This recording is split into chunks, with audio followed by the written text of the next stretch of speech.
Buenos días, presidenta. Soy Tania Damián, del portal de noticias Ángulo 7. Del tema, si nos podría dar más detalles sobre esta exposición que harán en Casa de México en España sobre mujeres mesoamericanas gobernadoras, que yo recuerde no se había hecho una presentación en España, en la Casa de México, sobre mujeres mesoamericanas gobernadoras. ¿Qué gobernadoras estarían representadas? ¿Quieres platicar un poco más? Tiene que ver con lo que platiqué, creo que ayer o antes de ayer. Queremos llevar a España nuestras culturas originarias. Queremos que el pueblo español, que muy probablemente lo conoce, pero queremos que conozca más. Bueno, hay quien diría que no solo es pueblo español, sino que hay también diversidad en España. Pero queremos que quienes viven en España conozcan la riqueza y la grandeza del México antes de que llegaran los españoles, antes de que invadieran los españoles nuestro país. Y la mejor manera pues es a través de la cultura. Entonces, con el embajador de México en España hemos trabajado distintas actividades y una de ellas pues tiene que ser el Año de la Mujer Indígena, llevarlo allá. Hay, por supuesto, las 4 mujeres que Noemí ha estado hablando, que están en este ícono que hicimos de la mujer indígena, del Año de la Mujer Indígena, pero hay muchísimas mujeres indígenas reconocidas en los estudios, y particularmente las huastecas. Está reconocido que había mujeres gobernantes. Hay quien dice que Tamazunchale quiere decir en huasteco lugar donde gobernaron mujeres. También hay otras acepciones, quien dice que en realidad es otra cosa, pero a mí me gusta que se quede ese lugar. Y recuerden que aquí en Paseo de la Reforma está la joven de Amajac, que es una pieza que se encontró, si mal no recuerdo, el 1 de enero de 2021 en Álamo, Veracruz, y que colocamos en Paseo de la Reforma como un símbolo frente a lo que había ahí, que era Cristóbal Colón.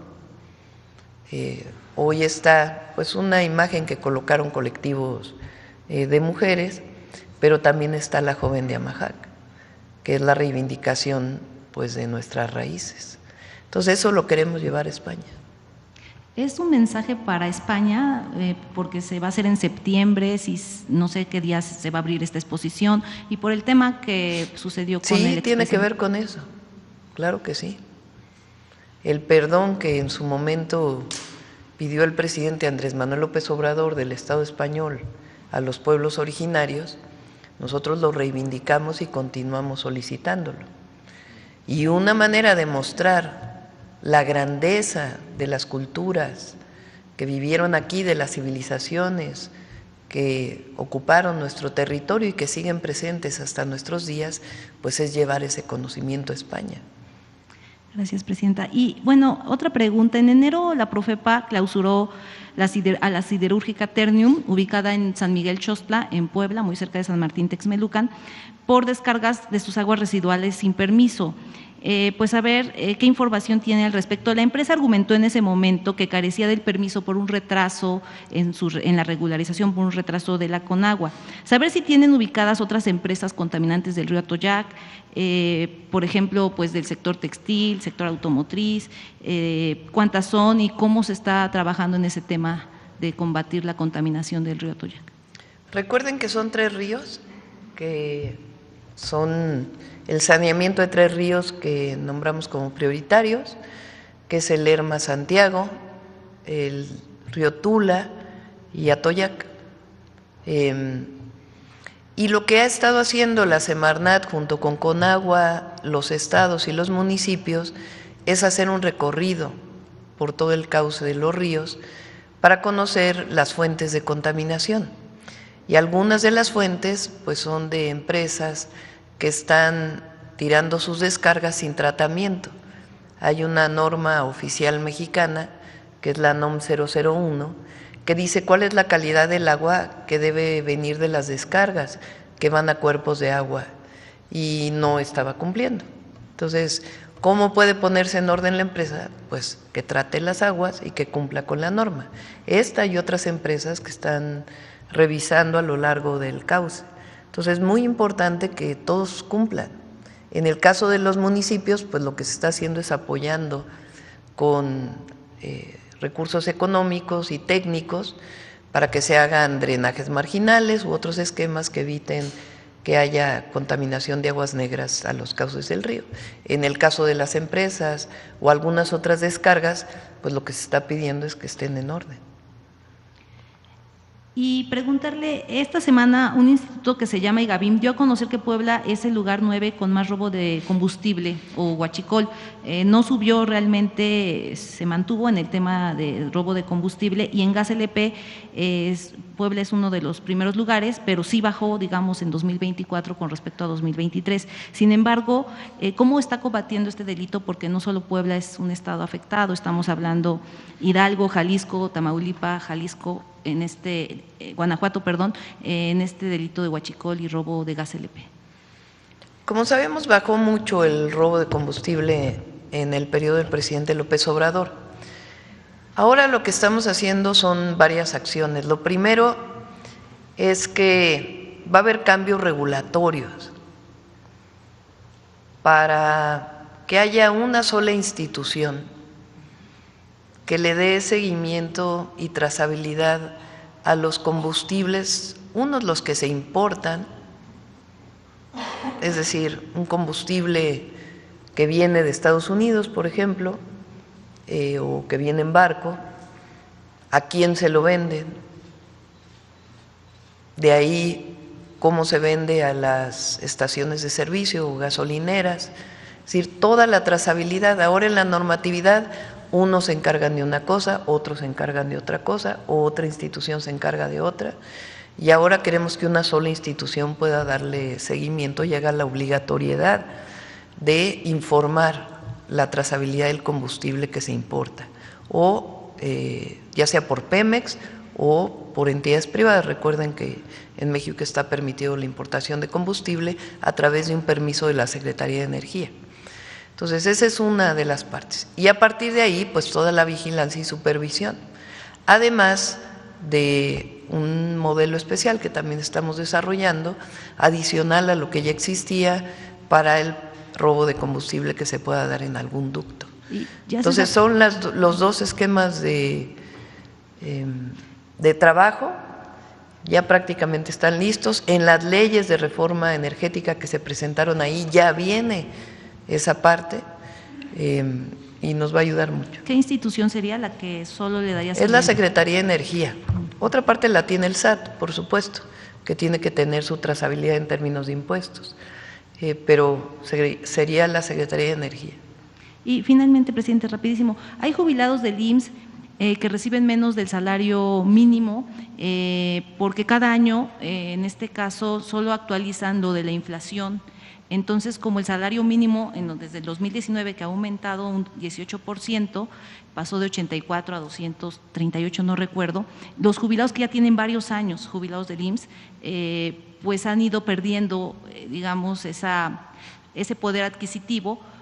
Sabemos que el expresidente trató de, se está tratando con estas pensiones del IMSS de bienestar de lograr que al menos se mantenga el salario mínimo, pero bueno, a mí me mostraron varios como voucher donde está de pensionados no nuevos, sino que ya tienen varios años, no sé, 5 o 6 años de pensionados que sí están por debajo del salario mínimo. Si quieren le decimos a Zoe que venga, estamos trabajando. Recuerden que para los que iniciaron su jubilación cuando se hace el acuerdo para el fondo de jubilación para el bienestar, ahí el objetivo es que nadie se jubile con menos del salario medio del IMSS, y eso está funcionando. El IMSS, las jubilaciones, pues depende del último empleo que tuviste. Entonces, si solamente trabajabas 10 horas, por ejemplo, antes de jubilarte, pues la jubilación correspondería a ese número de horas con el que estabas trabajando. Entonces, si quieren, le decimos a Zoe que nos haga una presentación. Adelante. ¿Qué tal? Muy buenos días a todos y a todas. Juan Hernández de Ayaro Basta, Tabasco Hoy, Campeche Hoy y Quintana Roo Hoy del Grupo Cantón. Sobre el tema, quisiera preguntarles a las invitadas, sobre todo, hace un momento cuando leyeron el poema de esta niña, esta pequeña, realmente su sentir, o sea, lo que transmitió bueno, esta alma poetisa, va enfocada a esta pregunta de qué significa para ustedes que sea el 2025 el año de la mujer indígena. ¿Y por qué les pregunto esto? Porque ustedes habían visto a algún presidente o algún gobierno que realmente hablara del tema indígena, que realmente hablara de lo que era la reivindicación o la justicia a los pueblos indígenas, a la mujer indígena. Y lo digo porque ahorita, desde el tiempo que he llevado cubriendo la Cámara de Diputados, no he visto ninguna iniciativa del PAN o del PRI, principalmente, que hable precisamente de los derechos de las mujeres indígenas o en sí de la justicia indígena. Y pues sí, preguntarles qué implica para ustedes o qué significa para ustedes que alguien de manera genuina, porque hay quienes lo han querido tildar como político, como oportunismo, pero realmente alguien se preocupe por hacerle justicia a la mujer indígena, pero también se preocupe por preservar la riqueza y de la cultura y pues todo lo que conviene al pueblo indígena. Sería mi primera pregunta. Muchas gracias. Creo yo que este 2025 es un año que qué bueno que se declaró, aunque es tardío, como bien se dice, porque han sido muchos años. Los pueblos originarios, y qué bueno, un poco tocando acerca de esta exposición que se va a hacer en España, estábamos aquí desde antes de que esto se llamara México, y habíamos mujeres y hombres que hicimos, México se sustenta en los pueblos originarios, lo dice el segundo constitucional, que también está en reforma.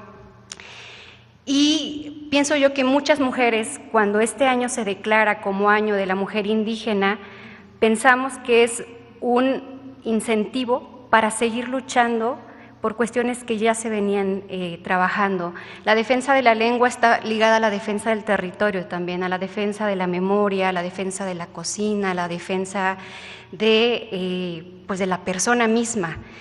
Esta pequeña Kimi Mai, cuando comenzamos a hablar sobre su poema, es un poema muy fuerte que habla sobre estar atrapada y que habla sobre que ve el mundo cerrado. Creo yo que las mujeres de pueblos originarios por muchos años hemos luchado. No quiero hablar sobre mi historia personal, pero, por ejemplo, yo fui la primera de toda mi casa, bisabuelas, abuelas, mamá, tías, demás, en poder ir a la universidad. Y estamos pues en una época en la que todas las mujeres tenemos el derecho de asistir a la escuela, a la universidad, pero no todas realmente pueden concretarlo. Ahora hay muchas acciones de parte de la SEP y de otras instituciones empujando a que eso suceda. Yo crecí en el norte del país, crecí en la frontera, mis padres fueron jornaleros agrícolas por muchos años, y para mí ahora que me invitan al INVAL, que aparte es la primera vez que tiene un perfil de una mujer de un pueblo originario ocupando una coordinación nacional, pienso, esto era impensable hace muchos años, que la hija de 2 jornaleros agrícolas que piscaban fresa, que es la primera que va a la universidad, está en una coordinación nacional. Y no lo digo como Nadia López García, lo digo que ojalá esto sea una invitación para que muchas mujeres que pertenecen a pueblos originarios y también las que no pertenecen a pueblos originarios, mujeres afrodescendientes, sepan que ese techo que existía se está trabajando muchísimo de muchos frentes, y yo lo quiero decir, hace rato lo hablábamos, que el tener a una mujer presidenta creo que a muchas nos da mucha fuerza de decir, podemos intentarlo. May dice, yo quiero ser poeta, quiero escribir, hazlo, ¿no? Hay una mujer presidenta, hay mujeres que estudian medicina. Para mí creo que es un año muy genuino, creo que tiene mucho que ver también con que Secretaría de Cultura y todo el gobierno es una caja de resonancia para las voces de las mujeres. A mí me conmueve, me invita y también me reta mucho a que no solo quede en un año de acciones, sino que también sea algo que pueda extenderse. Los pueblos originarios en otros gobiernos quizá éramos invitados en el Día de la Lengua, en el Día de los Pueblos Originarios, y todos los demás momentos del año ya no estábamos tan presentes en la escena de la vida pública de México. Creo que esta es una invitación para que se confirme que los pueblos originarios somos transversales, tenemos que ver con territorio, con energía, con educación, con medicina, con literatura. Entonces, bueno, yo celebro mucho, ojalá ustedes también se unan a esta celebración y podamos visibilizar muchas historias de mujeres que todos los días hacen que sus lenguas, sus identidades, sus memorias sigan caminando y sigan dándonos sentido. Una de las cosas muy importantes que tiene que ver con las acciones de parte de Secretaría de Cultura es que se habla ahora, por ejemplo, mucho de saberes tradicionales, de medicina tradicional. Por mucho tiempo no se pensaba que eso fuera cultura. No se hablaba de una alta cultura y de otro tipo de manifestaciones. Ahora no. La cultura es todo lo que decimos, comemos, respiramos, hablamos. Y creo que eso es algo que yo estoy muy emocionada de ser invitada por nuestra secretaria Claudia Curiel, porque creo que hay una visión que cambió y eso es algo que creo que tendría que celebrarse aunado a este año. Gracias. Okay. Como segunda pregunta, doctora, presidenta. Doctor, Claudia. Sí, la administradora de presidenta, sí, una disculpa. Presidenta, el día de ayer Donald Trump, el Departamento de Justicia de Estados Unidos propone la eliminación total de los carteles del narcotráfico, mientras que el SAL de la frontera dijo que no dudarán en usar, que no dudarán en usar el ejército si los cárteles los atacan. Quisiera preguntarle, ¿qué lectura le daría usted a estas palabras que están dando desde Estados Unidos? ¿Cómo ve usted pues este tipo de posicionamientos un poquito extremos y que de alguna manera ustedes ya habían platicado precisamente de este trabajo que iban a hacer de manera coordinada con el gobierno de Donald Trump? Empiecen por su país.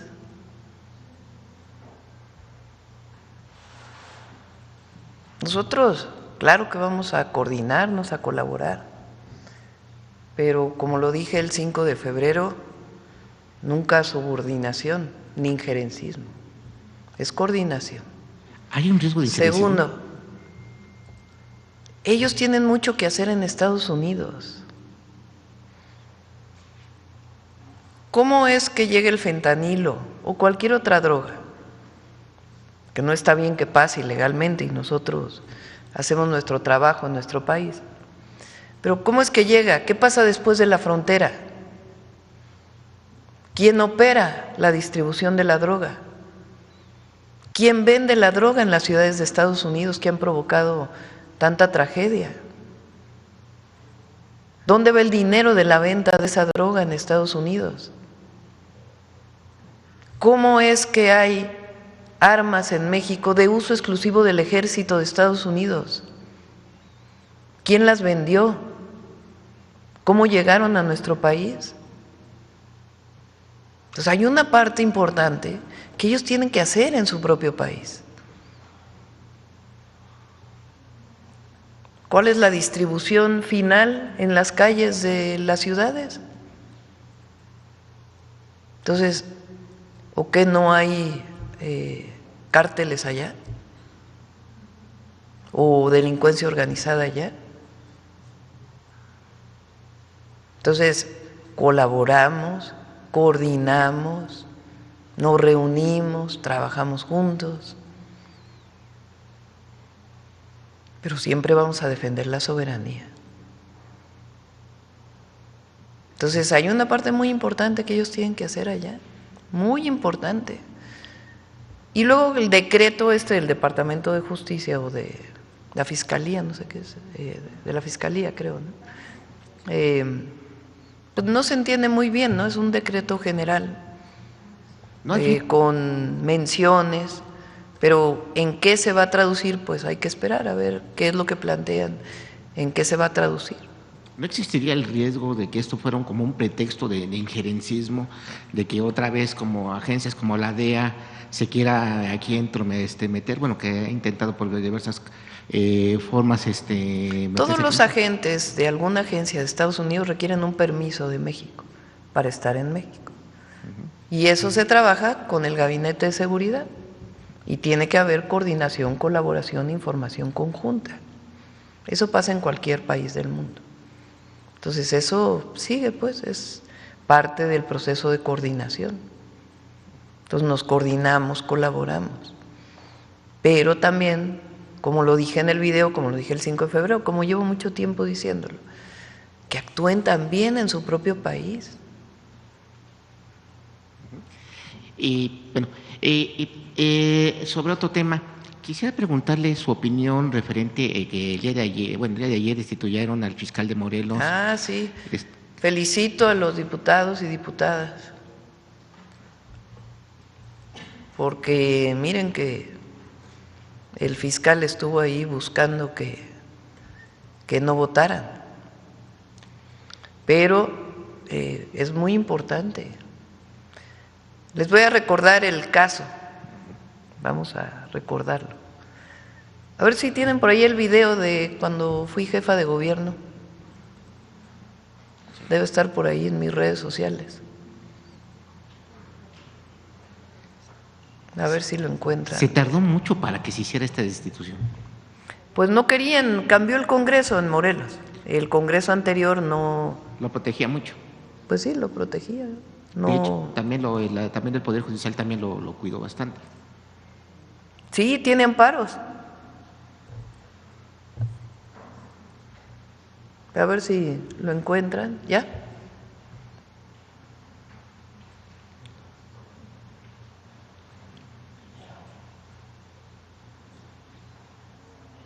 ¿Sí?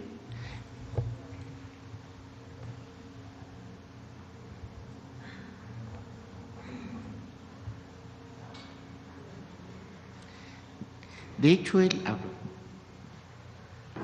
hasta este momento, lo que nosotros tenemos corroborado jurídicamente y científicamente es que la causa de muerte de Ariadna N.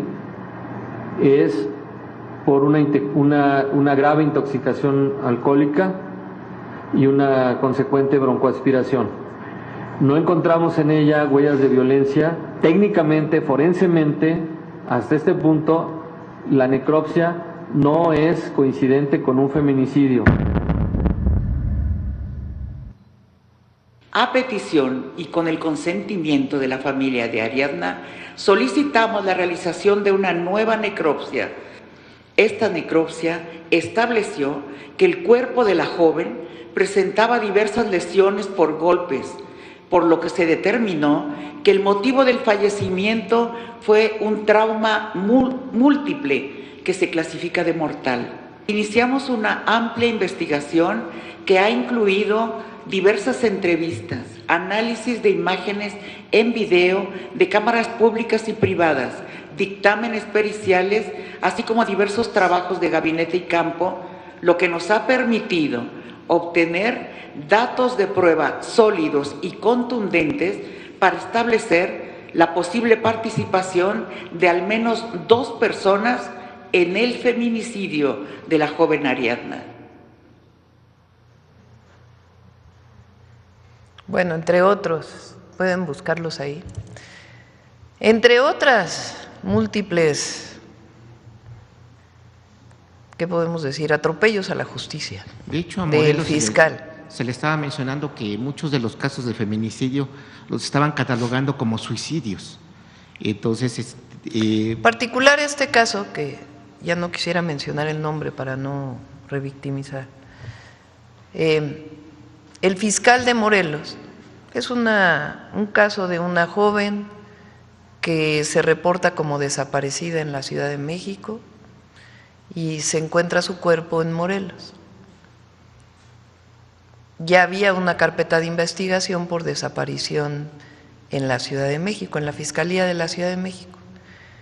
Cuando se encuentra el cuerpo de esta joven, pues viene esta declaración del fiscal de que fue una broncoaspiración, que no había señales de violencia. La familia le pide a la Fiscalía de la Ciudad de México que siga con la investigación. La Fiscalía pide toda la información y hace su propio peritaje y se encuentra que fue un feminicidio.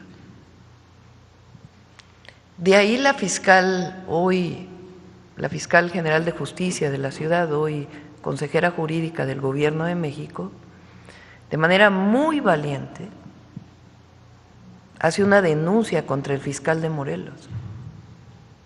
Porque después de eso el fiscal de Morelos acusó a la jefa de gobierno de que había un tema político, acusó a la fiscal. Entonces la fiscal hace una denuncia, la fiscal de la ciudad, contra el fiscal de Morelos, y un juez lo encuentra culpable y hay una orden de aprehensión. El tema es que el fiscal pues tenía un fuero federal, es desaforado por el Congreso de la Unión y después la Corte dice que requiere ser desaforado también por el Congreso de Morelos, porque fue detenido el fiscal y con varios amparos sale libre, y después se dice que tiene que haber también un desafuero por parte del Congreso de Morelos. Ayer finalmente fue desaforado, hoy tiene otros amparos. Pero, ¿cómo se explican además? Pues un periodo de inseguridad en Morelos muy largo, además pues de otros casos de feminicidio en donde este fiscal los hizo parecer como suicidios en contra de las mujeres. Pero además, pues una actuación muy, la verdad, con pocos resultados. Entonces ayer se pide el desaforarlo en el Congreso de Morelos y la gobernadora Margarita, que es una mujer de primera, envía su terna y ayer mismo ya Morelos afortunadamente tiene un nuevo fiscal. Finalmente, doctora, el día de, acaban de enviar recientemente un paquete de reformas en lo que es en materia eléctrica, energética, también en materia de, no reelección, contra el nepotismo. ¿Qué otras otras iniciativas más va a enviar para este primer periodo? Son varias, porque las vamos a informar. Le voy a pedir a Ernestina justo que lo informe, porque hay muchas que se derivan de cambios constitucionales. Ajá. De los 14 cambios constitucionales aprobados, se derivan muchísimas leyes secundarias y otras que además estamos enviando. Entonces, ya las vamos a presentar. Digamos que así en síntesis serían 14 hay otra constitucional que es la del maíz. El día de hoy tienen una reunión con el grupo de Sin Maíz No Hay País, el secretario de Agricultura y Desarrollo Rural, la secretaria de Medio Ambiente y la secretaria de Ciencia, para platicar con ellos si es que falta determinar algo en la reforma para que se corrija. Entonces esa es una reforma constitucional, la protección del maíz criollo de México, para prohibir la siembra de maíz transgénico, que por cierto, termino esta parte. Salió publicado en el Diario Oficial de la Federación hace 2 días el resolutivo de un panel de controversia en los Estados Unidos, en donde un decreto que hizo el presidente López Obrador pues es revocado por este panel, en donde lo que revocan pues es justamente la prohibición de siembra de maíz transgénico, principalmente. Entonces ahora pues va a la Constitución, vamos a fortalecer el maíz que es de México, su biodiversidad en la Constitución de la República. Entonces, esa es una reforma constitucional. Las otras reformas son una pequeña reforma que tiene que ver con la Ley Nacional para quitar trámites y contra la corrupción. Esa es otra reforma constitucional para que pueda haber esta ley nacional. Hay otras 2 reformas que son las que presenté el 5 de febrero, no reelección y en contra del nepotismo. Esencialmente son las reformas constitucionales. Y luego vienen una serie de reformas a las leyes secundarias o nuevas leyes secundarias. Hasta ahora se aprobaron 14 reformas constitucionales en el periodo de septiembre, todavía fue un mes del presidente López Obrador, hasta enero, hasta diciembre en realidad que cerró el periodo de sesiones. De septiembre a diciembre fueron 14 reformas constitucionales y ahora van otras 4 reformas constitucionales y una gran cantidad de leyes secundarias.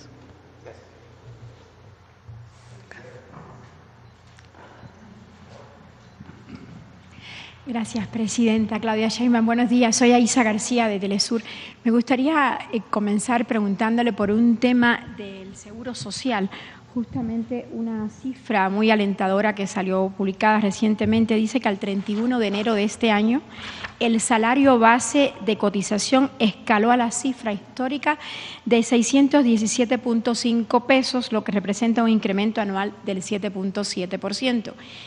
Yo llevo en este país 27 años y siempre he escuchado de los anteriores gobiernos que eso no se podía hacer porque eso iba a impactar el ingreso y la economía y tal, y tal, y tal. ¿Usted qué opina sobre esto? ¿Sí se pudo? Entonces, ¿qué significa? Sí, en enero son muy buenas cifras. A ver si tienen el de inflación también y el de empleo. Fíjense, estamos en 3.59 de inflación en enero. Eso permitió que el Banco de México redujera la tasa a 9.5%. Muy importante porque esto pues fortalece, habla de la fortaleza de la economía mexicana, pero además impulsa la inversión en nuestro país, que es muy importante. Entonces, este es un valor buenísimo que refleja baja inflación en México. Aumentó el empleo en enero también por parte del IMSS, a ver si tienen por ahí la cifra. Y también aumenta el salario mínimo, recuerden que hubo un aumento del 12% en el salario mínimo, y también aumenta el salario medio, como tú bien reportas, casi 8% de aumento en el salario medio. Eso es producto de la Cuarta Transformación, del modelo de desarrollo económico que inició el presidente López Obrador y que nosotros estamos dando continuidad con su propia fortaleza. Antes se hablaba de que si aumentaba el salario mínimo iba a haber inflación. Aumenta el salario mínimo y baja la inflación. A ver que lo expliquen los neoliberales.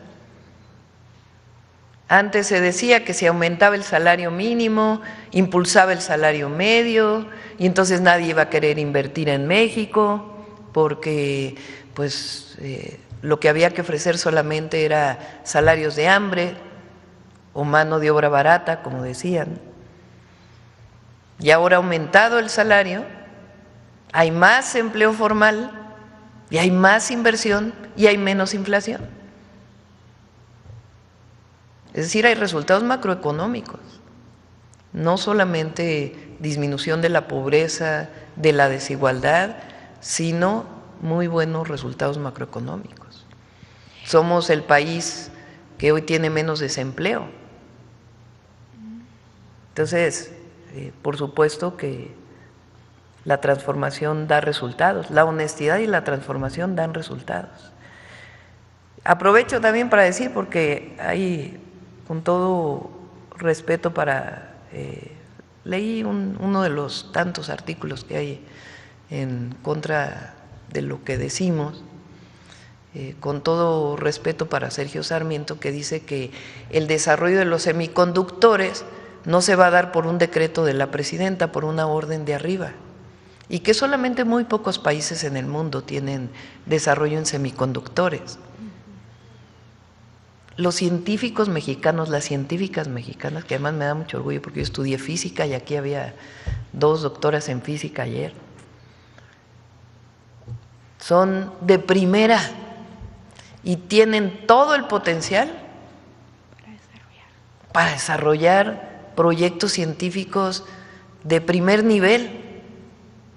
Requieren su maduración tecnológica, sí, pero que ahora resulta que los científicos mexicanos, las científicas mexicanas no pueden producir un pequeño vehículo, no pueden generar la creatividad necesaria para nuevos diseños de semiconductores en el mundo. Pues claro que sí. México tiene científicos y científicas de primer nivel en todas las áreas.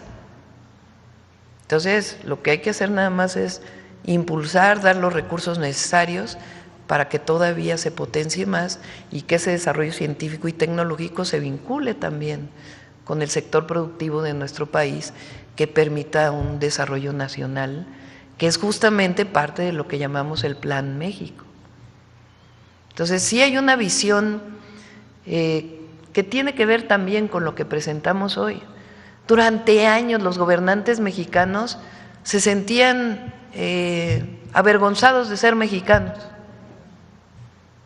y miraban a otras partes del mundo como modelos de desarrollo. Esa es otra cosa que nació con nuestro movimiento, con la Cuarta Transformación, lo que se recuperó, que es el orgullo de ser mexicanos y mexicanas, y de que las y los mexicanos no solo somos grandes trabajadores del campo, de la construcción, de las fábricas, grandes comerciantes, sino también grandes científicos. Y tiene que ver con lo de hoy, porque también a las mujeres indígenas durante tanto tiempo, quien más discriminado es en México, la mujer indígena.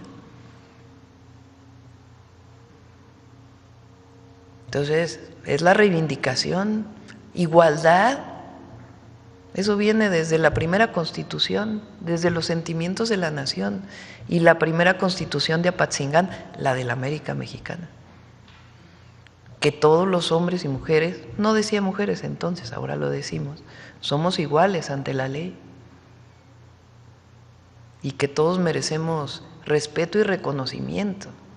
Entonces sí es un nuevo modelo, sí es un nuevo proyecto, pero además está dando resultados y ha generado un orgullo nacional a todos niveles, y eso nos da muchísimo gusto, porque aquí están nuestras raíces, y México es una potencia cultural y somos un gran país y una gran nación, así que nada de acomplejarse, nada de disminuirse, al contrario. Arriba. Somos mexicanas y mexicanos. Y esto permitirá un ahorro, lo que usted dice, el desarrollo de estos chips, permitirá también un ahorro. Sí, pero además va a impulsar el desarrollo nacional, y eso es lo que queremos. Por supuesto que está abierta al mundo nuestra economía y compramos tecnología, pero ¿por qué esta idea de que no podemos? Claro que México puede todo. Presidenta, aquí se hablaba hace un ratito del tema de los precios de la gasolina, que es un tema bastante polémico, y la próxima semana se va a anunciar este plan general. Y yo quería preguntarle, ¿qué tanto se ha estudiado la calidad de la gasolina? Porque hemos estado haciendo reportajes y algunos gasolineros se quejan de que no se está revisando la calidad de la Magna y de la Premium, y que por tanto algunos venden más barato porque quién sabe de dónde sacan el combustible. Y hoy leía a Alberto Aguirre en El Economista, y él decía que expuesto el negocio de las comercializadoras que traen gasolinas en buque, la declaran ante las autoridades aduanales como otros hidrocarburos y las introducen al país de manera irregular. Y el año pasado se hizo un estudio por la parte de la Secretaría de Medio Ambiente, pero nunca se dio a conocer sobre el tema de la calidad de las gasolinas. ¿Eso se va a tomar en cuenta? Sí, quien mide la calidad de la gasolina era la CRE ya desapareció, claro, y se constituye junto con la CNH en la Comisión Nacional de Energía, y ASEA también tiene esa posibilidad desde la perspectiva ambiental. Por eso ahora estamos consolidando y fortaleciendo los tramos de responsabilidad de cada institución. Eso nos va a ayudar mucho y generar la trazabilidad. Y la otra que es muy importante, hemos estado trabajando mucho en esto que anunciamos el otro día, que lo mencionó también Luz Helena, la Secretaria de Energía, que estamos trabajando con los gasolineros para, de manera voluntaria, establecer un precio máximo de la venta de combustible. Pero, por ejemplo, si Pemex vende, por decir algo, a 22 pesos o a 21 pesos a las franquicias a quien le vende el combustible, porque desde hace muchísimo tiempo Pemex produce la gasolina,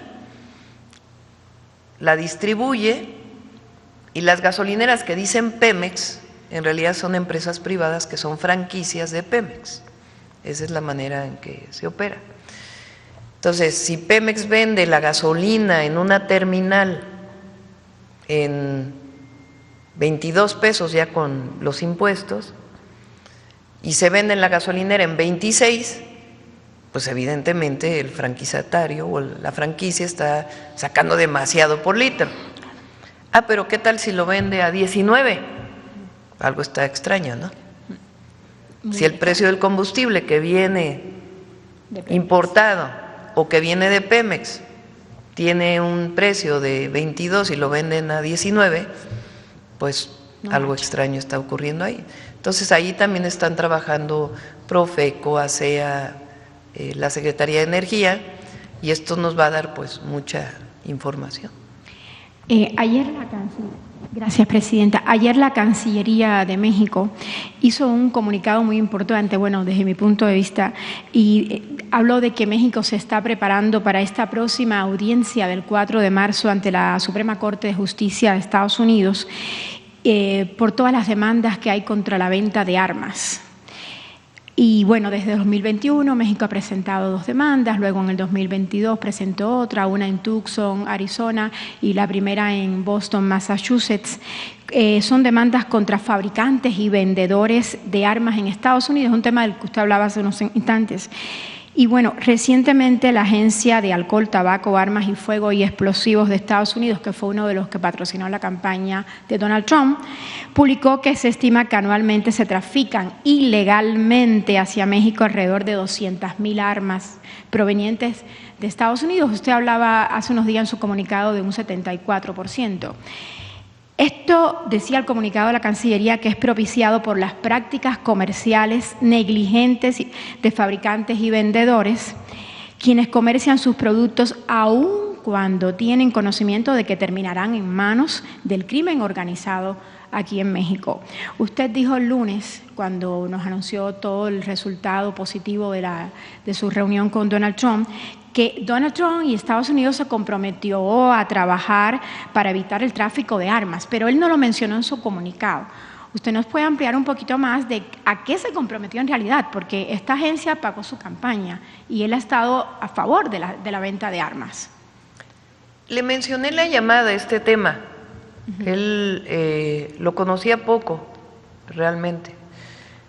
Yo le dije, a ver, así tal cual, ¿cómo es posible que un lanzagranadas, que es de uso exclusivo del Ejército de los Estados Unidos, sea incautado en México a un grupo delictivo de la delincuencia organizada?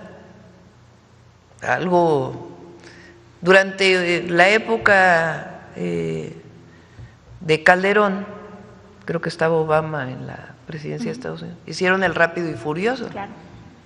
Que fue una barbaridad. Total. Pues, supuestamente le ponían chips a las armas, se las dieron a los grupos delictivos para ver la trazabilidad de cómo llegaban de allá para acá. Y pues, ¿qué hicieron? Los grupos delictivos le quitaron el chip. Entonces, pues evidentemente fue lo peor que pudieron hacer. Pero sí queremos esa colaboración y a ellos también les interesa.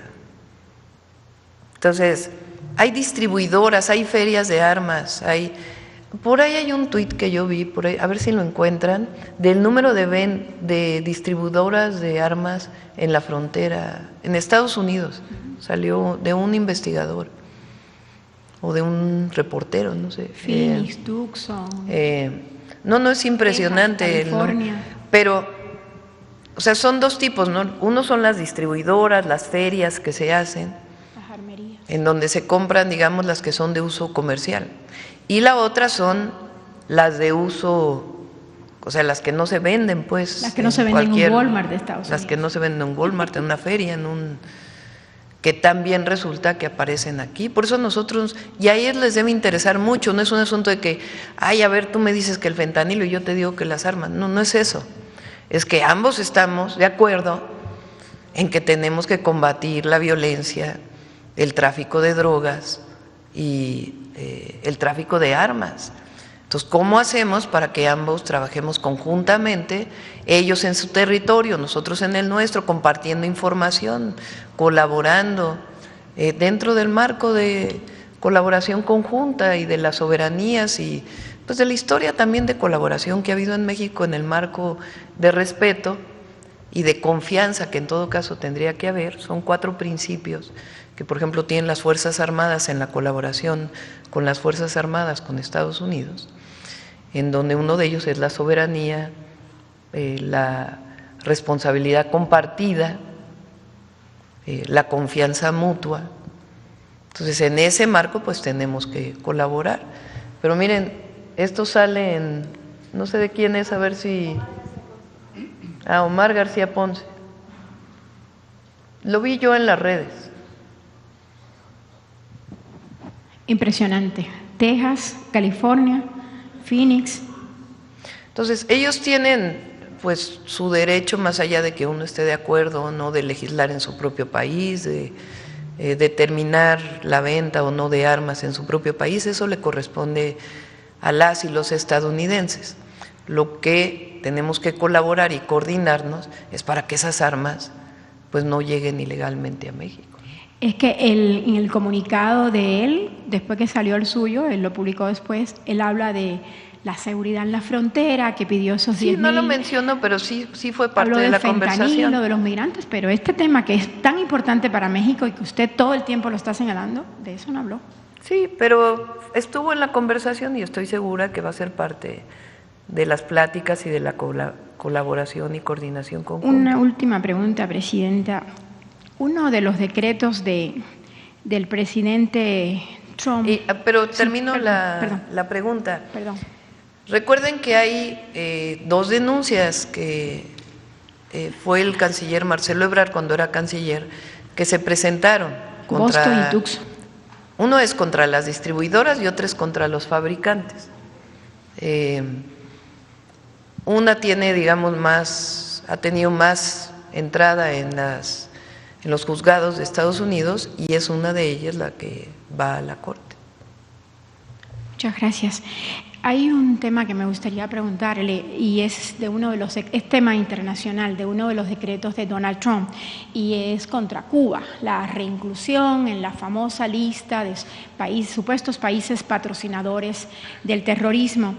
Y expertos independientes en derechos humanos ayer expresaron serias preocupaciones por esta reinclusión de Cuba en esta lista e instaron al gobierno de Estados Unidos a abstenerse de realizar actos contra el multilateralismo, que es un tema que siempre defiende México ante Naciones Unidas, y sus obligaciones en materia de derechos humanos. ¿Qué opinión le merece a usted esto? Pues es soberanía y respeto. Eso es lo que defiende México. Y además, la política exterior mexicana es muy avanzada en la búsqueda de la paz, la conciliación entre las naciones y el respeto a las soberanías. Entonces, eso es lo que pedimos, obviamente para nosotros, pero también para el resto del mundo. Y es lo que nos permite tener esta posición para todos los países, en particular para Cuba. A ver acá y luego vamos para allá.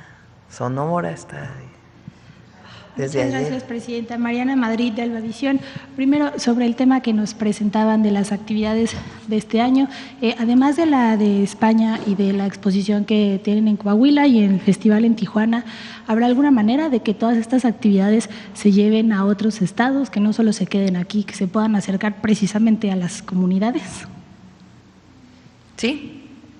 Estos son algunos de las actividades que se están planteando. Hay otras, como por ejemplo Original, que se desarrolla cada año y que ya informamos que se va a hacer 4 veces al año y que se va a llevar a otros estados de la República.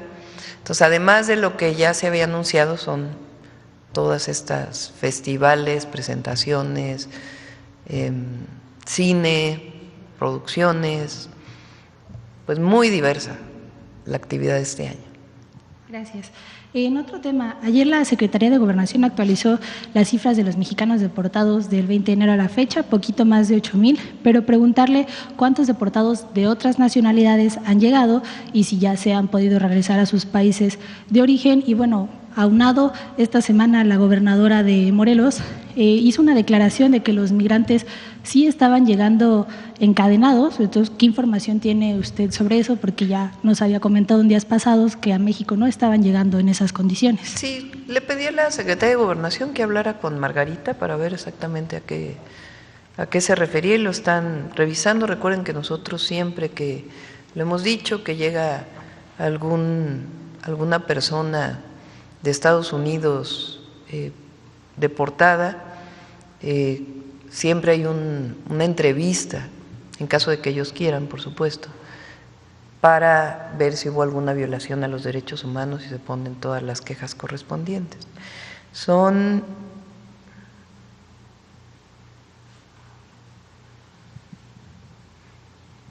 10,964 personas desde el 20 de enero, 8,425 mexicanas y mexicanos y 2,539 de otras nacionalidades.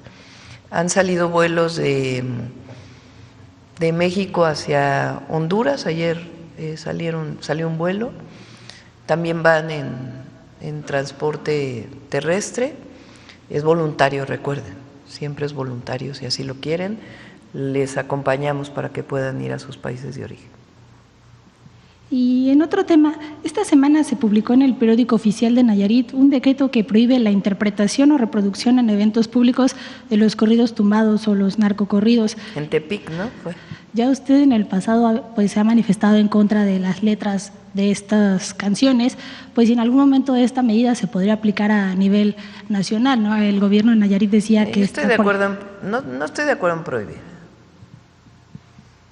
Estoy de acuerdo en la concientización, en la educación, en abrir nuevas formas de corridos tumbados que no tengan nada que ver con enaltecer la violencia, las drogas o la discriminación a las mujeres.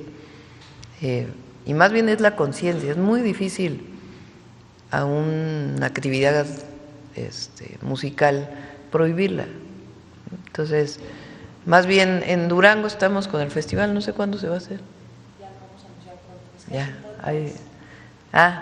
Vamos a hacer un festival de música mexicana, entre ellos el corrido tumbado, pero con otras letras, que reivindiquemos pues otras cosas distintas, el amor, la paz, la felicidad, el desamor, todo lo que queremos de la música mexicana, pero que no sea el enaltecimiento de la violencia. Y el Pleno de la Suprema Corte ayer rechazó la lista de las personas candidatas a participar en la elección judicial que había enviado el Senado. Si bien la resolución del Tribunal Electoral dice que el Senado puede enviar la lista de manera directa al INE, pues ¿qué opinión le merece de que la Suprema Corte haya rechazado la lista? La Suprema Corte está violando la Constitución. Ese es el problema. No es un asunto de opinión, la Suprema Corte es la que supuestamente es la última instancia de defensa de la Constitución. Pero la Constitución es clarísima en la reforma al Poder Judicial y también es clarísima en el sentido de que el amparo no procede en el caso de cambios constitucionales. Entonces, como muchos ministros y ministras de la Corte no están de acuerdo con la reforma al Poder Judicial, entonces su opinión personal la transfieren a querer boicotear la elección desde su institución, pero no tienen razón. También he visto una cosa así de que no invitaron a la ministra el 5 de febrero.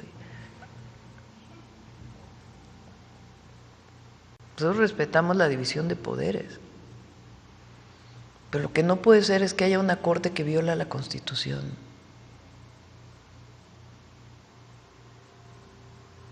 ¿Cómo es que el Tribunal Electoral, que es la última instancia dicha por la Constitución, debe garantizar la elección al Poder Judicial y la Corte dice otra cosa, solo porque no están de acuerdo? No puede haber una opinión personal por encima de la ley, por encima de la Constitución. Ellos juraron defender la Constitución. Entonces, están buscando por todos los medios que no haya elección. Abren su convocatoria, nombran a su comisión y a la mitad del camino dicen, ay, no, mejor no. Por un amparo que ellos mismos podrían resolver. Y podrían resolver sencillamente porque en el caso de elecciones, pues no resuelve la Corte. O porque el amparo pues no va para reformas constitucionales. Pero ellos deciden suspender el proceso. El Tribunal Electoral dice, pues envíen todo al Senado. El Senado hace la insaculación. Y luego dicen, no estamos de acuerdo con la insaculación. Bueno, pues no van a estar de acuerdo con nada. Entonces, todos aquellos que critican, ¿por qué no explican? Todos aquellos que están criticando y que dicen que nosotros somos autoritarios y que ¿por qué no se ponen a leer lo que dice la reforma al Poder Judicial? Que ya es constitucional, que es la Constitución. ¿Por qué no ven el artículo aprobado que dice que en el caso de reformas constitucionales el amparo no procede?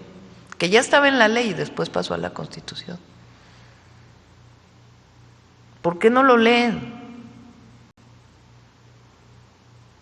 Porque este no es un asunto de opinión, es un asunto de que ellos juraron respetar la Constitución. Entonces, afortunadamente, pues ya en septiembre entra una nueva Corte y un nuevo Poder Judicial que va a ser elegido por el pueblo, que es lo mejor que nos puede pasar, la verdad.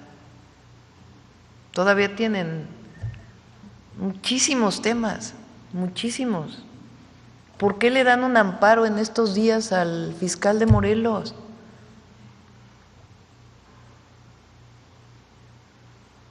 ¿Por qué le dieron un amparo para el tema del desafuero? Bueno, ya vamos a delincuencia organizada. ¿Por qué liberan delincuentes?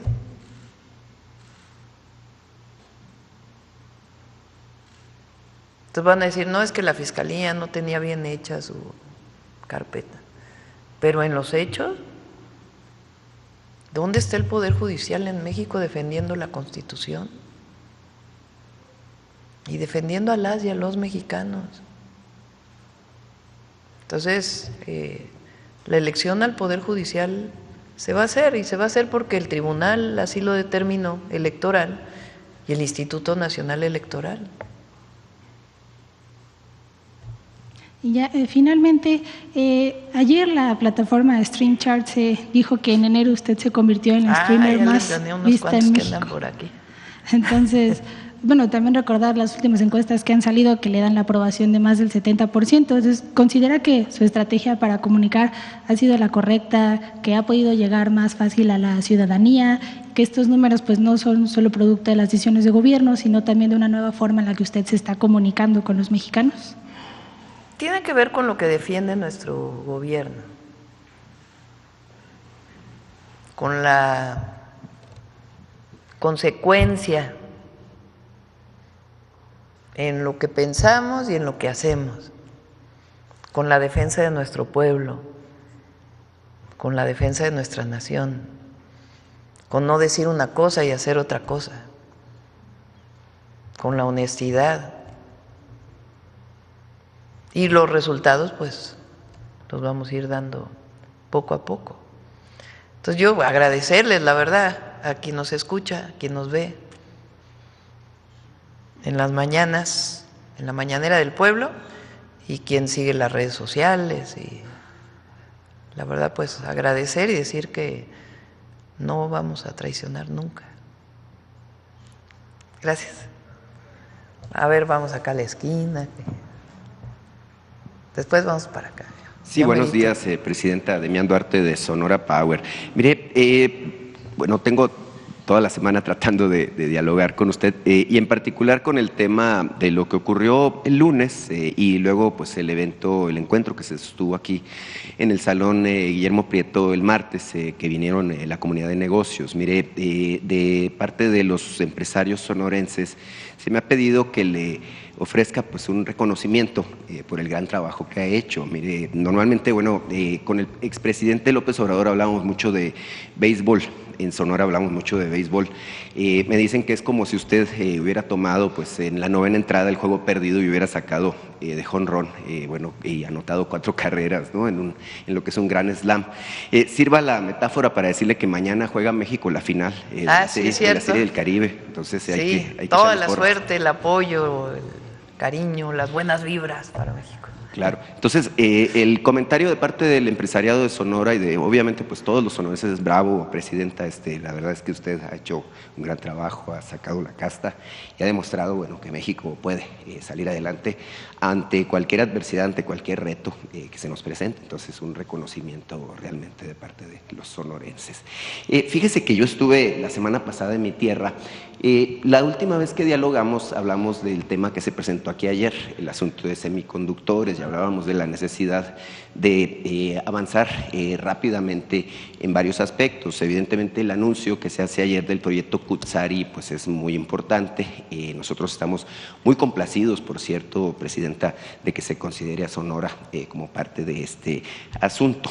Justo parte de mi empeño ahora que fui a mi tierra fue revisar algunas experiencias que han funcionado bastante bien en la incorporación de nuestro estado, de nuestra industria a este sector. Lo comentábamos, se abrió una ventana de oportunidad importante, sobre todo por la relevancia que ha tomado Arizona en la estrategia que tiene Estados Unidos de relocalización de este tipo de emprendimientos industriales. Sonora, como usted sabe, pues tiene una vinculación muy fuerte con el estado de Arizona. Tenemos una sociedad, de hecho Arizona mismo le ha pues apostado todo a México. Ellos son de entre los estados de Estados Unidos son nuestro principal socio y eso es muy relevante justamente en el contexto de lo que usted presenta ayer. Mire, uno de los casos que estuve revisando, incluso me reuní ampliamente con él, es el de el doctor José Luis Rubio Pino. Él está especializado justamente en el desarrollo de procesos de alta tecnología, se enfoca mucho en la biotecnología, pero también en el asunto de semiconductores. Él ha estado trabajando con el anterior CONACYT, lo que soy la Secretaría de Ciencia, Tecnología y Humanidades, con la UNAM, con el Politécnico, con el INAOE, es decir, con prácticamente todos los involucrados en este asunto. Él ha logrado algunas vinculaciones importantes, por ejemplo, con la Universidad de Arizona, con la Universidad de Texas en Dallas, con algunas instituciones de Alemania que se enfocan en el tema que se hablaba ayer de la educación dual. Y bueno, él me pidió que en todo caso pusiera a disposición de usted y de todo el proyecto que se está desarrollando, pues toda la experiencia que ya tiene y la red de contactos. Entonces, en ese sentido, yo quería comentarle… que se incorpore al proyecto. este aspecto, porque obviamente pues tiene naturalmente interés de aportar y de estar en contacto con la secretaria del ramo, ¿no? Es importante. Entonces, usted me dejó abierta una pregunta que le voy a reiterar ayer. ¿Qué va a pasar con Sonora en este asunto de los semiconductores? Es parte del proyecto. ¿Por qué ayer mencionamos Puebla y Jalisco? Porque ahí también está el INAOE y el Cinvestav. Entonces, digamos, son las instituciones, junto con el Instituto de Física de la UNAM, que están liderando este proyecto, pero la idea, pues, es, además Sonora ya trae camino andado, por eso ayer dije, no se les olvide Sonora, porque Sonora es parte de Cutzari, por supuesto, fundamental. Y además le aprovecho para mandarle un saludo al gobernador, que es de lo mejor que hay en el país. Claro que sí, Presidenta, en este aspecto, bueno, es un paso importantísimo lo de Cutzari, por supuesto, lo que es el centro de diseño, pero como usted sabe, también tenemos que avanzar rápidamente en el otro aspecto, es decir, la formación de personal altamente capacitado que se va a necesitar a nivel masivo y el tema del desarrollo de la infraestructura, es decir, lo que son plantas industriales, lo que son la red de cuartos limpios, porque bueno, es difícil entender este desarrollo industrial tecnológico, pero tiene muy altas especificaciones, es muy sensible, por ejemplo, a cualquier contaminación. Entonces, la infraestructura también es la clave en este aspecto. Y parte del comentario de los empresarios y de los especialistas del ramo es que efectivamente tenemos mucha capacidad a nivel de innovación, a nivel de la capacidad de nuestros científicos e investigadores, pero no disponemos actualmente de esa red por ejemplo, de naves industriales o bien del personal que necesitamos incorporar muy rápidamente a este proceso. Los anuncios que hicieron ayer es que vamos a ir muy rápido, ¿no?, en términos de lo que es la incorporación de México en este aspecto. Entonces, preguntarle qué se puede hacer en este sentido. Son dos temas. Hay muchas empresas de semiconductores que quieren venir a México, muchas que ya están aquí y otras que quieren venir a tener sus plantas en México, muchas de ellas estadounidenses. Ayer se mencionaron algunas que están en Jalisco, hay varios ofrecimientos para que en Sonora se instalen plantas de producción de semiconductores. Lo que nosotros queremos es que aparte de esta inversión que llegue a México, particularmente en Sonora, pues que también tenga la parte de inventiva, de creatividad, de vínculo con el conocimiento científico y el desarrollo tecnológico.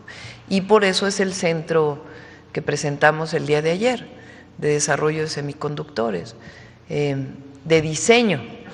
Entonces, cerrar la posibilidad de que México diseñe, además ya diseña, ayer lo mencioné, Cinvestav en Jalisco tiene una relación muy grande con distintas empresas de semiconductores transnacionales o de Estados Unidos que están instaladas en México.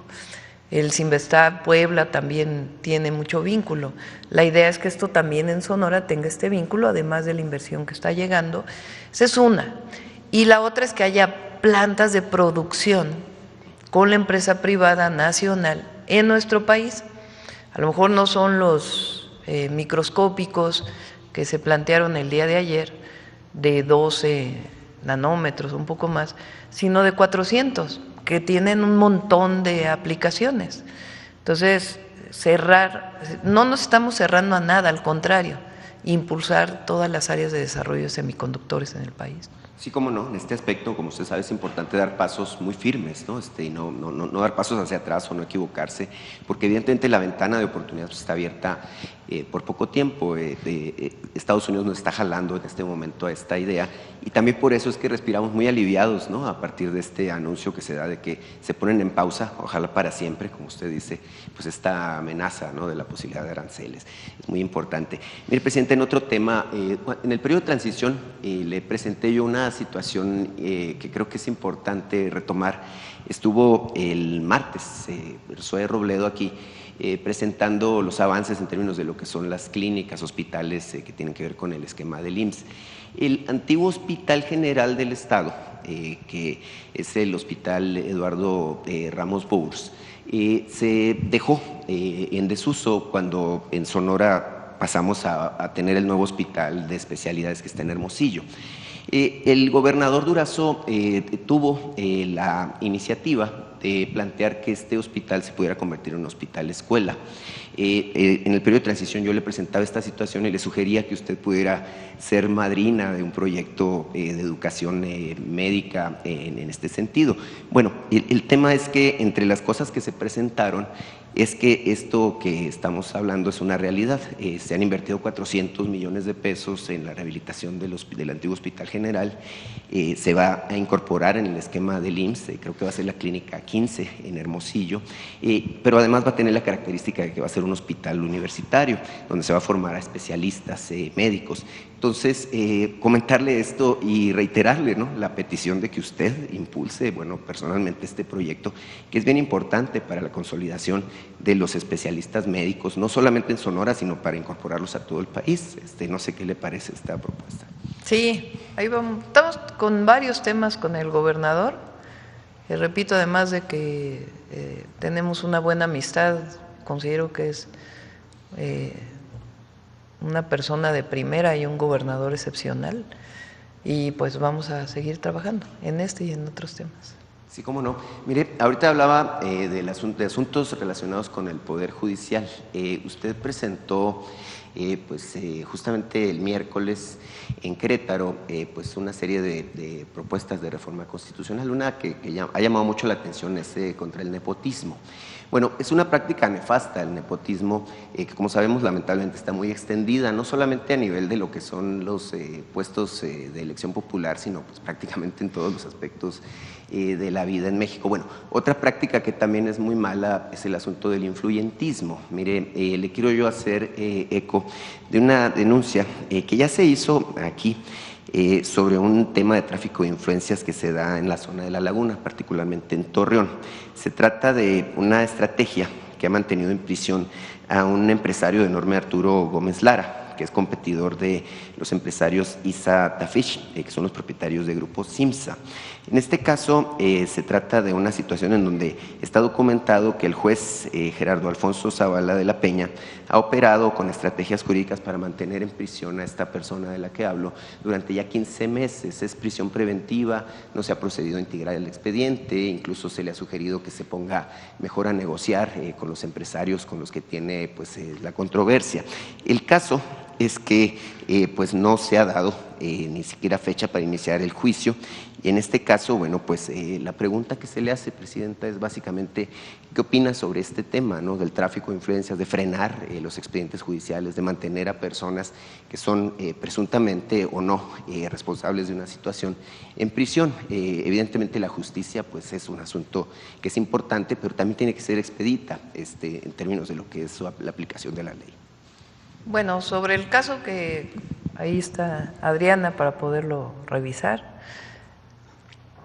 parte de la reforma a las leyes secundarias, de la reforma al Poder Judicial, tiene que ver con cambios procedimentales en muchas de las leyes que tienen que ver con el Poder Judicial.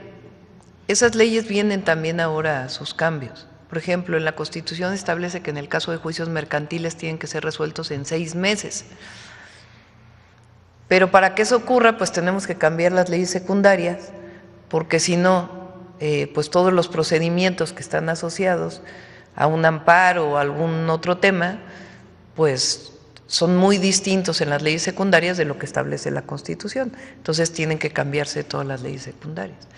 Entonces está haciendo un trabajo muy importante Ernestina Godoy con un equipo grande para poder hacer la presentación de todas estas leyes secundarias.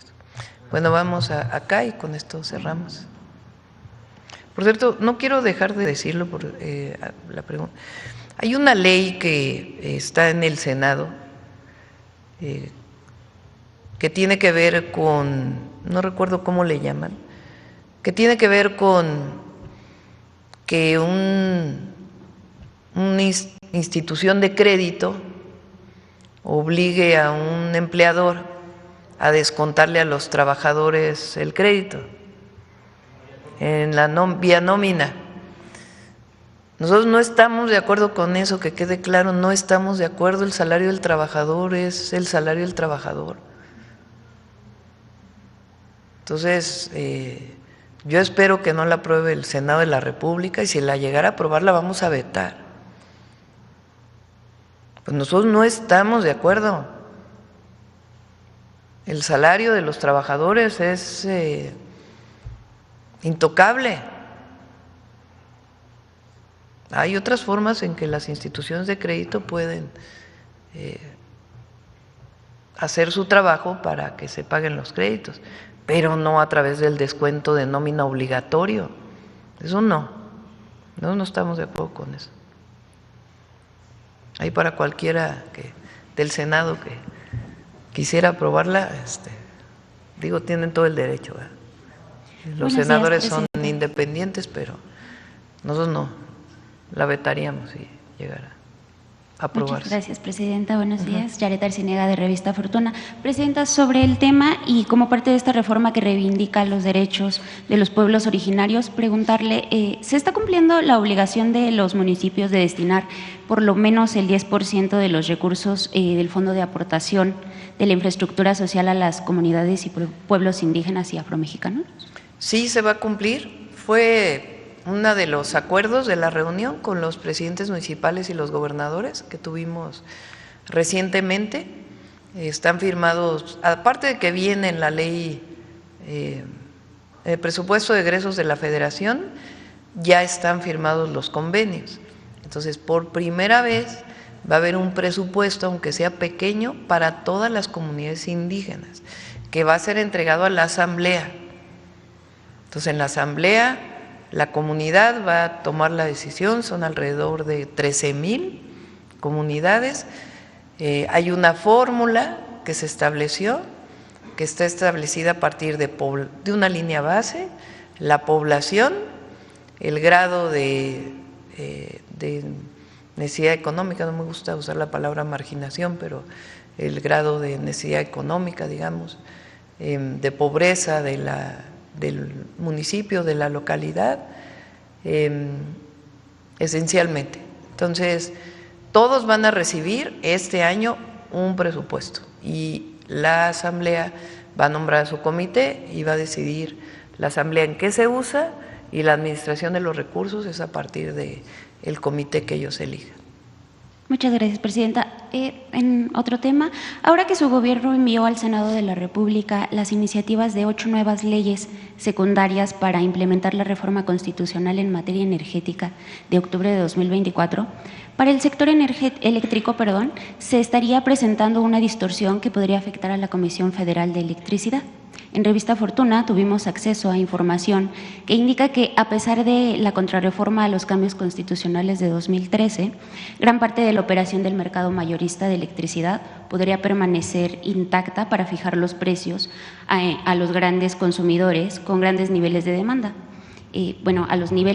A los precios que ellos compran la electricidad, lo que afectaría a la CFE. Aparentemente ha quedado sin definir la figura de los llamados suministradores de servicios calificados, conocidos como SSC, que nacieron precisamente con la reforma del 2013.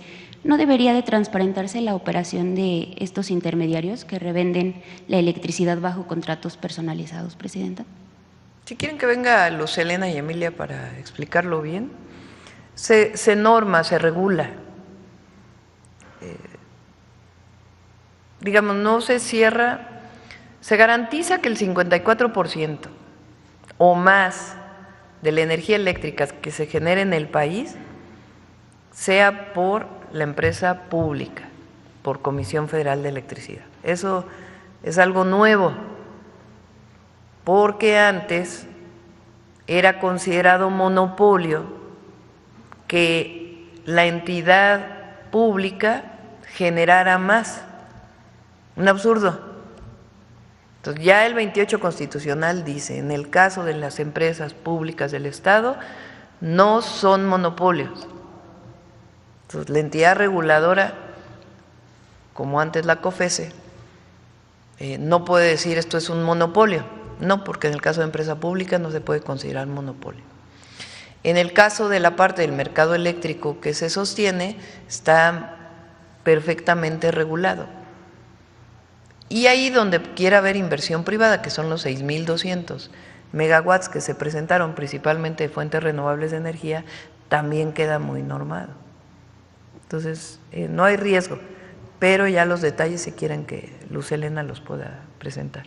Muchas gracias, Presidenta. Presidenta, sobre la propuesta y el nombramiento con voto unánime en el Senado de la República del nuevo subgobernador del Banco de México, Gabriel Cuadra, quien se desempeñaba como director del Departamento de Estudios Económicos del Banco de México, sabemos que el Poder Ejecutivo respeta mucho la autonomía del Banco de México, pero quisiéramos conocer cuál fue la reflexión en torno a la propuesta para designar por primera vez en los últimos años para el enroque de las posiciones de la Junta de Gobierno a un economista egresado de las filas del Instituto Central.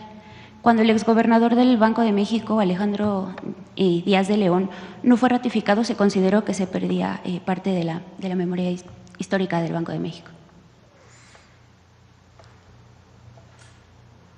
Tomamos la decisión a partir de distintos currículums que le pedí obviamente al secretario de Hacienda, al subsecretario de Hacienda, a un equipo que me ayudara a seleccionar la mejor persona. Él entró desde analista del Banco de México, viene del ITAM, eso le gusta a algunos, pero tiene una posición, primero que no es contra el modelo económico que representamos, y eso es muy bueno, porque con toda su autonomía, pues un muy buen profesionista, pues no es alguien que está en contra de lo que representamos. Y al mismo tiempo recuperar a alguien que viene de la institución, pues es bueno. Entonces, ahí pues nos presentaron varias opciones el equipo de la Secretaría de Hacienda y pues seleccionamos a Gabriel Cuadra. Y ya por último, muchas gracias, Presidenta. Por último, también a propósito del sector de la energía. Y votó a favor, por cierto, de la reducción de la tasa, que es una posición que tenía la gobernadora y que es bueno para el país. Muchas gracias, Presidenta. Sobre el sector de energía también, en diversos medios se destaca como una debilidad. Con la autonomía, porque luego van a decir que me ando metiendo. Estoy calificando una decisión que hicieron ellos. Muchas gracias, Presidenta. En diversos medios se destaca como una debilidad que la producción del petróleo se encuentre, dicen, en niveles mínimos, con una extracción del hidrocarburo de 1.4 millones de barriles diarios. Destacan casi 1.7 más o menos. Sí, destacan que los principales campos de petróleo no logran remontar la caída en producción justo cuando el precio en los mercados internacionales está en niveles de $70. Mientras que la Secretaría de Hacienda estimó para los ingresos presupuestarios en 2025 un precio de $57.8 por barril, lo que significaría más ingresos no tributarios para apuntalar las finanzas públicas. No es nuevo este ajuste en la producción, de hecho desde el sexenio del expresidente López Obrador se observa esta tendencia. En 2004 la producción era de 3.4 millones de barriles diarios, por cierto, poco se sabe del precio de los excedentes petroleros cuando el precio del barril superó los $100. Presidenta, ¿cuál es la visión de su gobierno sobre la producción petrolera? Hoy la economía ya no está petrolizada, pero se necesitan más divisas para sostener la consolidación fiscal. No se puede comparar con 2004, porque hay una política distinta. 2004 fue una de las políticas más irresponsables de producción petrolera en el país. Fox decidió que iba a vender el petróleo a los Estados Unidos, sobreexplotó el yacimiento de Cantarell, inyectando nitrógeno, contaminando el yacimiento, cosa que hoy tenemos desde hace mucho tiempo, no hoy, sino desde hace rato, problemas por el gas que está contaminado con nitrógeno. Una política de extracción excesiva que además dio cantidad de excedentes petroleros que no supimos dónde se quedaron. Calderón siguió lo mismo, ya no llegó a 3.4, pero cercano, estaba a $100 el barril.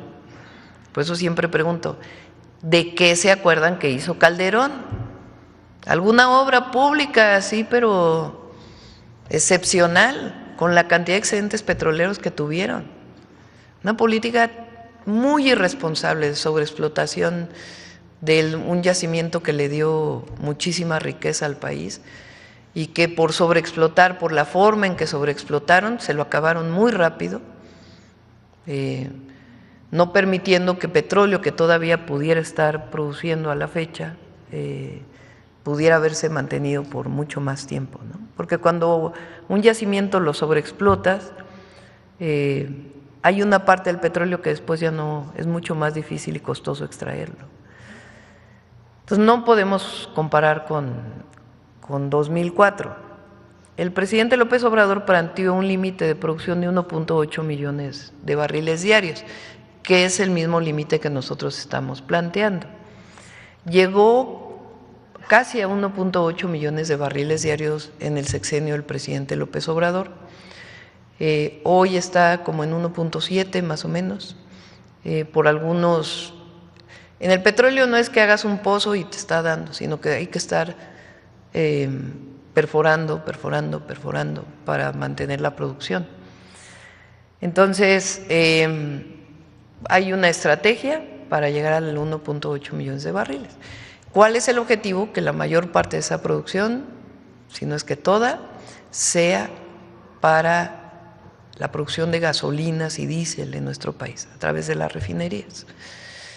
Y que todo el crecimiento en la demanda de energía pues se vaya orientando a las fuentes renovables de energía. Entonces ese es el proyecto que estamos planteando, particularmente en la generación eléctrica. Y hay personas muy competentes en Petróleos Mexicanos. Tenemos cada semana una reunión, diario me envían la producción de petróleo del día anterior. Y tenemos un equipo muy competente que está trabajando pues, cómo recuperamos el 1.8 este mismo año y pues todo el proceso de refinación, transformación y en transformación petroquímica, fertilizantes, que es una línea muy importante para Pemex. Bueno, ahora sí ya cerramos, ya 9:30, tardísimo, y tenemos todavía el detector de mentiras y luego Suave Patria para cerrar.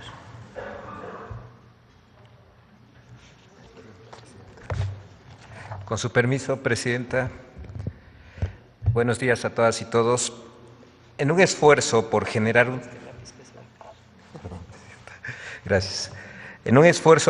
una percepción de crisis migratoria, medios de comunicación, comentaristas y usuarios de redes sociales han propagado mentiras sobre la migración. ¿Por qué difundir videos y fotografías que no corresponden a la realidad de las y los migrantes? Las mentiras en este tipo de fenómenos sociales y coyunturas propician el miedo, dan alas a los discursos de odio y dañan, en este caso, a los migrantes. ¿Eso es lo que persiguen los generadores de infodemia? A esta narrativa desinformativa se suma la del falso espionaje que han difundido comentaristas y medios de comunicación. Veamos el video del detector de mentiras de esta semana.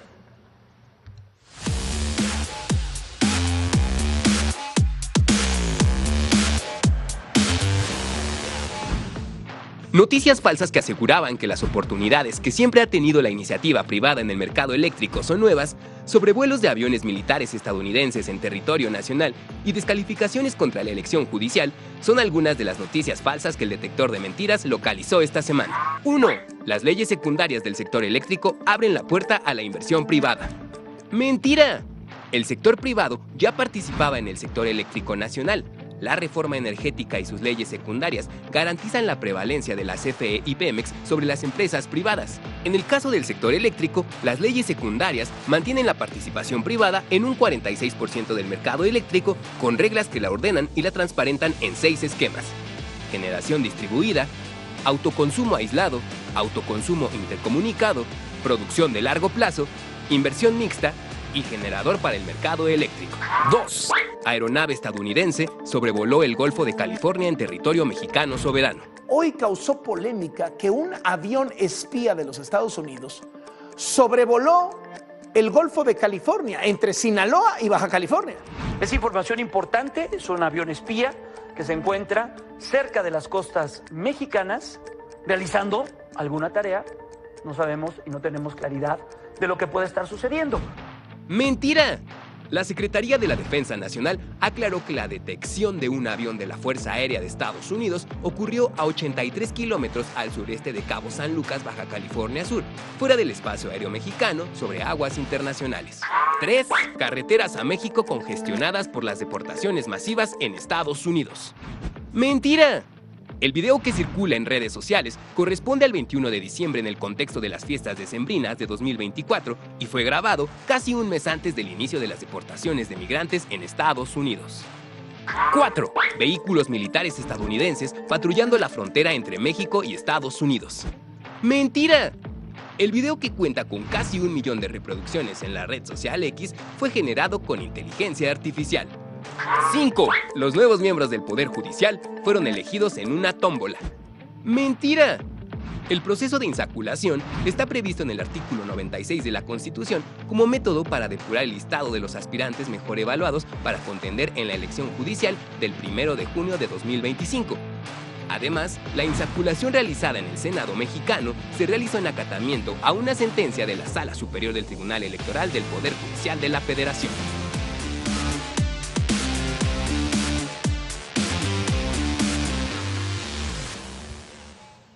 Gracias, hasta la próxima semana, Presidenta. Adelante.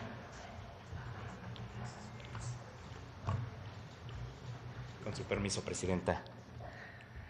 Nenec, desde Palacio Nacional.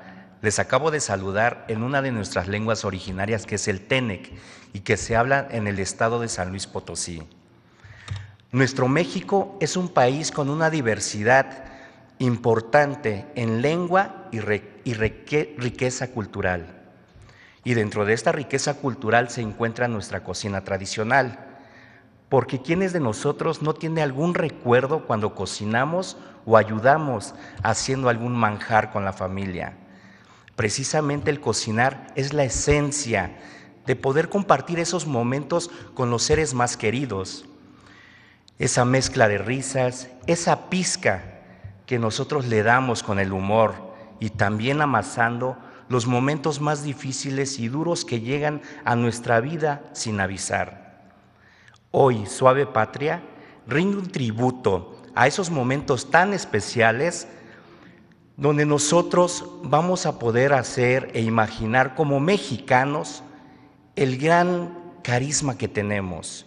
Si nos lo permite, Presidenta, amigas, amigos, los invito a ver el siguiente video.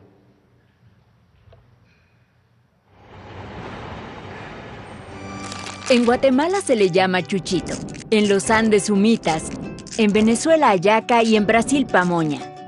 Es tan importante el tamal que existe prácticamente en toda América Latina, porque ahí en donde hay maíz, hay tamales. En México no tenemos un solo tipo de tamal. En la Huasteca Potosina, por ejemplo, existen 2 preparaciones originales de este platillo: el bolín o patlache y el zacahuil. El bolín es la masa, el chile y la carne. Es costumbre y es una ofrenda. El zacahuil es muy rico, muy sabroso. Es comida típica de aquí.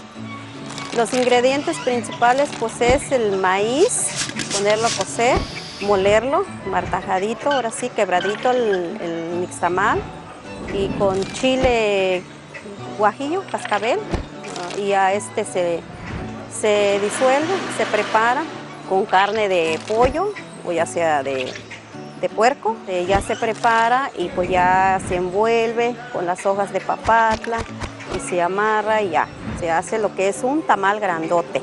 Ajá, es un tamal grande. Sí, saborear es vivir, disfrutarlo, como dicen, saberlo hacer y poder saborearlo uno.